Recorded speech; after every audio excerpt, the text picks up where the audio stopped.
husband and our surrogate had a secret affair and planned to take my baby and money away from me, but their plans fell apart when I discovered the baby wasn't biologically mine. I, 33, have been going through one of the worst phases of my life. This past week has been an absolute nightmare and I feel like I'm losing myself and my sanity and I don't know what to do. I have been married to James, 35, for the past 6 years and we've known each other for the better part of a decade. He meant the world to me and I loved him with all my heart. Just for him to betray me, I don't know what to make of things anymore and need some advice on how to tackle this. I met James on a dating app. This was nearly 9 years ago when I was in college and it was one of my friends who actually swiped right on him. Back then I had just come out of a long relationship that ended on a bad note and wasn't exactly looking for another relationship.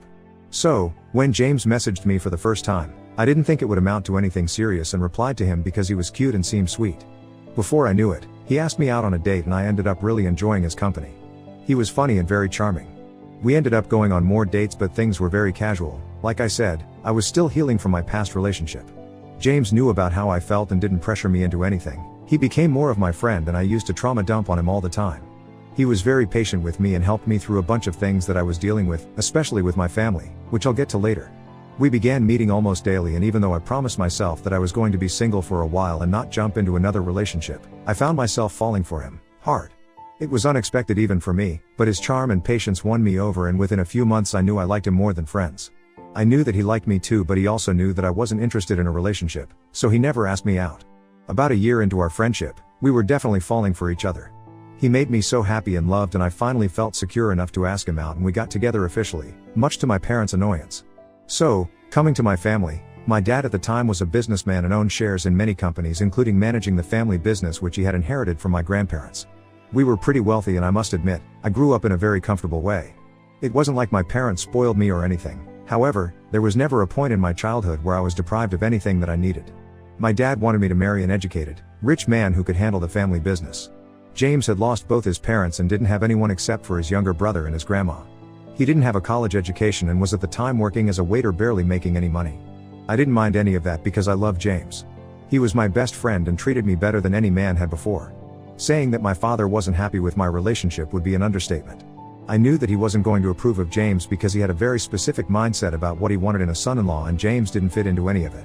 When our relationship started getting serious, my dad started openly berating him, saying that he wasn't good enough for me because he was poor and didn't have a job, while I was working and had a well-paying job.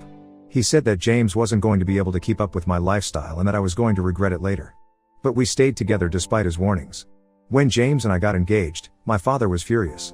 He said that he couldn't stop me from getting married because I was too stubborn but he practically pleaded with me to make James sign a prenup. I must admit, this wasn't even on my mind, but my father said that many people would do anything for money and a prenup was a safety net. I honestly found it insulting that he thought that what James and I had wasn't true and that he was only in it for the money.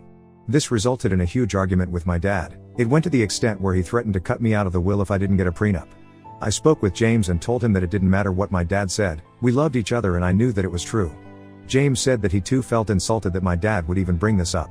When I told him my dad was planning to cut me out of the will and out of his life, he told me that he didn't mind signing a prenup if it meant that my parents and I could be together.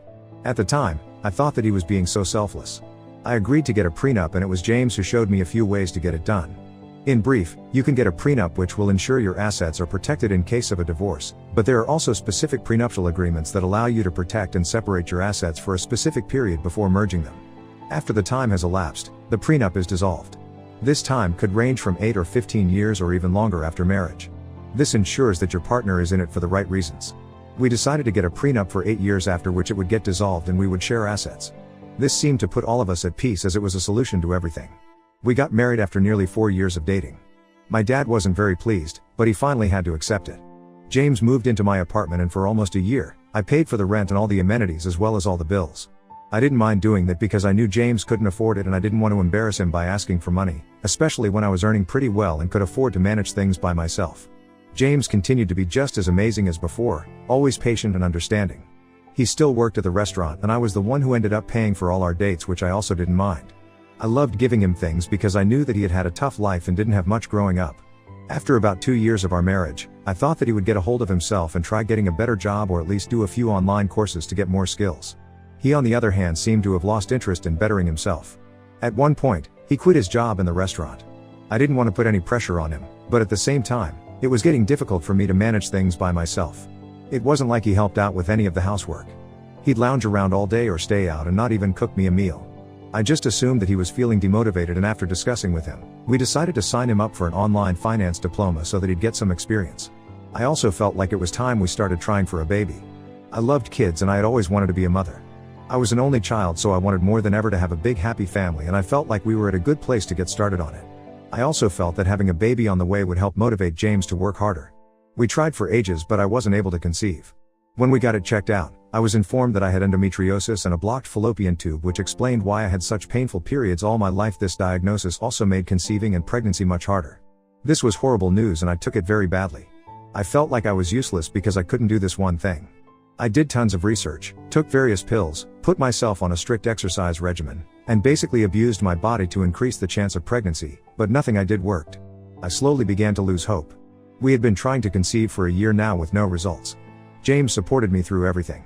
He came with me to all the appointments and was always there for me, even when I was at my worst. He told me that he wanted to be a dad, but he didn't want me to ruin my health just for a baby. Now I felt even worse knowing how badly he wanted a kid. After a while, I began to give up on it. I told myself that I was not going to put my body through this torture, and if I was going to get pregnant, it was going to happen naturally and I was not going to pressure myself. Barely 3 months later, I got the best news of my life. I was pregnant. I couldn't believe it. James was ecstatic and so was my family. This was going to be the first grandbaby for both families. I immediately started preparing for the baby. We bought clothes, a crib, toys, and we even began setting up the nursery. Our happiness was short-lived. When I was around 5 months, I lost the baby. I'm not going to get into the details because it hurts too much to even think about. It was a traumatic time for all of us. It was a baby boy. My grief was indescribable and blamed myself for it. The idea of being a mom, even for a short time, made me so happy, and now it was ripped away from me. I stopped going to work for months and didn't have the guts to look at the unfinished nursery. I guess this was when our relationship started changing. I became cold and distant from James. I could tell that he was also grieving, but at that point, I only felt pity for myself. He tried helping me out as much as I could, but I snapped back at him and acted like an idiot when he was just trying to be supportive. It took me months to get over this and reconcile with James, but ever since we lost the baby, I could tell that things had changed. For the next year, we tried to get pregnant but to no avail, and I almost gave up on the idea of being a mother. This was when James suggested adoption. I had given adoption a lot of thought. Millions of kids needed loving parents and a home, and we could provide that to them. We had more than enough and we wanted nothing more than to be parents. We started our adoption journey and it was a long road. After months, we got matched with a birth mom who was expecting twins. We got in touch with her and she liked us immediately.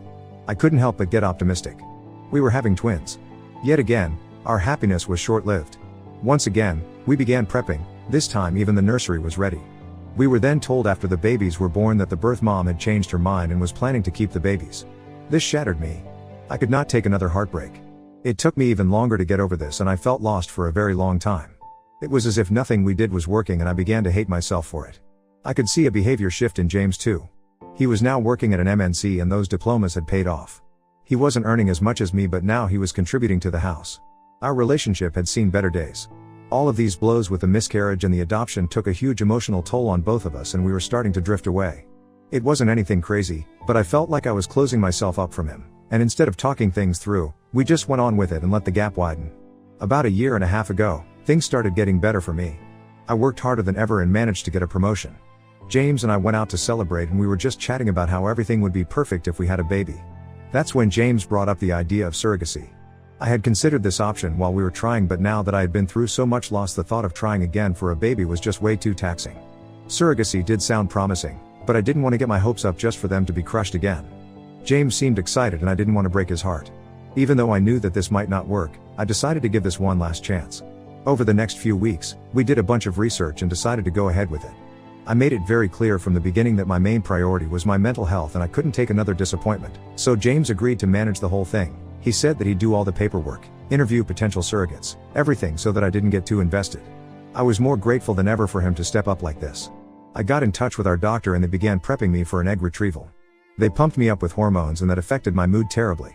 After my eggs were retrieved, they were fertilized with James's sperm using IVF, and after a lot of prayers, we found out that we had one viable embryo. Our rainbow baby. Despite this, I tried not to get my hopes up. We also managed to find a suitable surrogate. Her name was Emily. She was 24 and was willing to carry our baby. I didn't get involved when it came to choosing a surrogate. James told me that he would handle everything because I was too emotionally exhausted. I liked Emily from the minute I saw her. James showed me all her paperwork. She didn't smoke or drink, her medical exam was good and the doctor approved her. She told me that she was doing this because her mom was ill and she needed the extra money for her treatment. She was working overtime and staying at a hostel to pay the bills, while her sister looked after her mom. Her story touched my heart and I vowed to help out as much as possible since she was giving me the greatest gift. We moved on to the embryo transfer and after. We'd usually expect a positive pregnancy test after 15 days, but we weren't getting it. My heart dropped and I prayed more than ever. The doctor told us to wait a few more weeks before confirming everything. To everyone's relief, 2 weeks later, Emily did a blood test which confirmed pregnancy. A month later, we did the ultrasound and I saw my baby for the first time. The technician said that the baby looked smaller for its gestational age, but apart from that, everything was fine. I was so relieved that I cried. We paid Emily the first installment which she sent back to her mom. She told me her mother would never use the money if she knew that it was obtained through surrogacy and that's why she was staying at a hostel. I felt terrible for her. I spoke with James and asked if it would be possible to have Emily stay with us for the duration of her pregnancy and he was completely against it. He said that it was better if we didn't get too involved and attached, but after a lot of persuasion, he finally agreed. That way, we could ensure that she ate healthy and didn't have to worry about rent, plus, we'd always be close by in case of an emergency. Emily began staying with us and she became a friend to me. I was so grateful for what she was doing for me that I tried to show my appreciation to her in any way I could. I even gave her money every month for her mom's treatment in addition to her normal fee. I went to all the doctor's appointments and made sure that she was eating healthy and staying fit. I started noticing that Jammed and Emily usually behaved very awkwardly around each other. They barely interacted with each other. I'd sometimes catch them having a conversation quietly but stopped as soon as I entered the room. James stopped being affectionate to me when she was around as well. When I asked him about it, he just said that it felt weird that she was carrying his baby.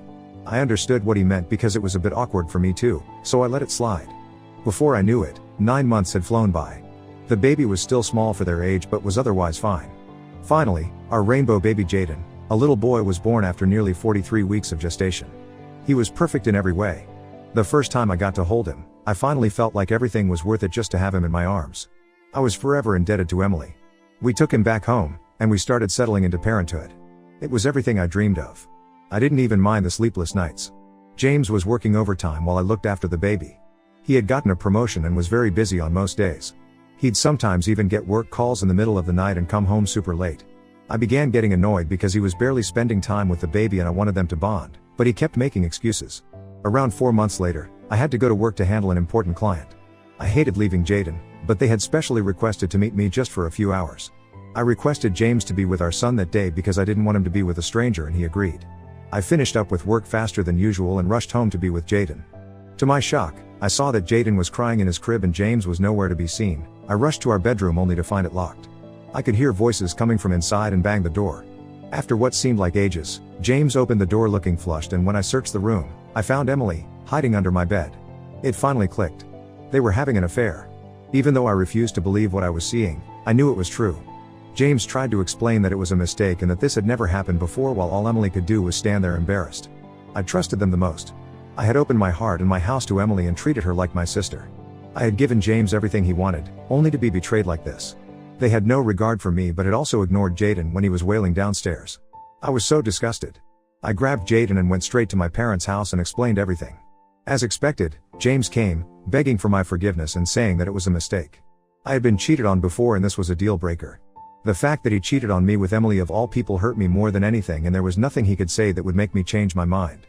I could not be with him anymore and told him that I wanted a divorce. He cried and protested and fell at my feet pleading with me, but my dad called security and kicked him out. A few weeks later, I got in touch with my lawyers and served him the papers. Since we had been married for only 7 years, the prenup still held good and I didn't owe him any money. At that moment I was glad that my dad made me sign the prenup, otherwise, half my assets would have been lost to this cheater. When it came to the custody of Jaden, I decided that 50-50 custody would be best because I wanted him to grow up with a dad. James's entire personality changed after he found out that I was serious about the divorce. All the begging and crying stopped as soon as he saw the papers. One evening, he called me and told me that he wanted to meet me and discuss the details of the divorce. We met up and I was shocked to see that he had Emily with him. He looked very pleased. He handed me a document containing his terms for the divorce and my jaw dropped to see that he wanted full custody of Jaden because he claimed that I wasn't mentally sound to take care of him and that I suffered from frequent bouts of depression and BPD. He requested $15,000 in monthly child support and that the baby would be entitled to all the money I would receive from my dad through his will. I immediately rejected this. There was no way James was going to get full custody of Jaden. He said this was all a part of his master plan. He and Emily had been together for 2 years. He chose her to have the baby so that when he eventually left me after 8 years of marriage, when our prenup expired, he could be with her and our son, and take half my money with him. Unfortunately, I had caught him cheating and the prenup was still valid. Because he claimed that I was mentally unsound. He wanted full custody of Jaden, and since I was richer than him, I owed him that crazy sum in child support. I couldn't believe that he could be so devious. The fact that he had been planning all this for years and I had no idea. It hurt to know that Emily was in on this, especially after everything I did for her. Remember her sick mom? All lies. She was just taking my hard-earned money and spending it on herself and James. They took advantage of my nativity just for money, but there was no way I was going to let them take away my son. I asked James if I meant nothing to him. My heart broke when he said that he initially did love me, but after we lost the baby, he lost interest and was only planning on being with me till the prenup expired. This hit me like a pile of rocks. I told my lawyers everything and they agreed that the child support he was asking for was insane. They said that they would do everything to ensure that I had custody of my child. My lawyers also advised me to get a maternity test. I found this absurd because there was no way that Jaden wasn't mine, but they just wanted to make sure. I did the test even though I found it ridiculous. The results made me collapse. It came back saying that I was not Jaden's biological mother. I didn't see how this was possible because my eggs were used and the implantation was done. I am numb. I don't know what happened, I just feel so defeated. I have got in touch with James and he claims that there has been some mistake. I have sent in another sample just to be sure. My lawyers say this is good because now they can drastically bring down the child support until they get answers. Honestly, I don't want anything, I just want my son. This has to be a big mistake. The results are due any time and I've made James and Emily do tests as well. This has to be an elaborate prank, right? I don't know what to do. What do I do? Update 1. Hi, just got back the tests. It is confirmed that I am not Jaden bio Monday. James is his bio dad and Emily is his bio mom. I just got the news yesterday and I have a lot to tell you, but I just can't bring myself to write it down because then it just feels too real. My thoughts are all over the place and I feel like crying all the time. I just thought I'd let y'all know since so many of you wanted an update. Hopefully, I'll be able to share the full story when I don't feel like garbage. Update 2. Hello. Firstly, I want to apologize for that previous update. I was all over the place and at the lowest I'd ever been in my life. Many of you wanted an explanation of what exactly happened and I'm sorry to have kept you waiting. Now that it's been a couple of months, I finally feel like I can write things down. So yeah, James came clean about everything. He said that it was always his plan to have a kid with me so that he could get child support. They did do the IVF using our embryo, but apparently, that didn't result in a pregnancy. James knew that I was not going to try for another baby if this failed and this was his only option. Once he and Emily found out that the IVF failed, they tried to have a baby naturally and it worked almost immediately since Emily was pumped up with all the fertility drugs. Remember when I said that we got a negative pregnancy test and later was told that Jaden was small for his gestational age? That's because it was not my embryo. That is also why Jaden was almost 4 weeks overdue. It all made sense now. My lawyers also went through all the paperwork that Emily showed me regarding the surrogacy, the background check, etc. Everything was fake. James got them made so that he could convince me and the doctors that she was a credible candidate. I even showed them all the transactions that I made to Emily for her mother's treatment. They confirmed that Emily's mother was alive and well and that she had spent the money on buying a new car and well as other material things. My lawyers have started making a pretty solid case against them and there is no way that they are going to get custody of Jaden even though he is biologically their son. In other news, Emily has separated from James and claims that she had no idea about his master plan and that had taken advantage of her by promising her that he was going to marry her and give her money. She said she was emotionally manipulated and made to undergo the surrogacy under pressure from James even though she didn't want to. She also claims that he was the one who faked all the documents and told her to lie about her mom to get more. She said that once the IVF failed, she was again manipulated into having a baby with James so that their plan wouldn't fail and they would still get child support after the divorce. She now says that she wants nothing to do with James or Jaden and just wants a peaceful life. I don't know how much of what she is saying is true, but for now, it looks like she is playing the victim card. For all I know, she could be very well telling the truth because James manipulated me too, and I had no idea until very recently. James claims that she was in on it the whole time, but all the evidence points towards him. As for me, it took me a long time to accept that Jaden was not mine. I was also scared that I was going to lose him to his bio parents because of this.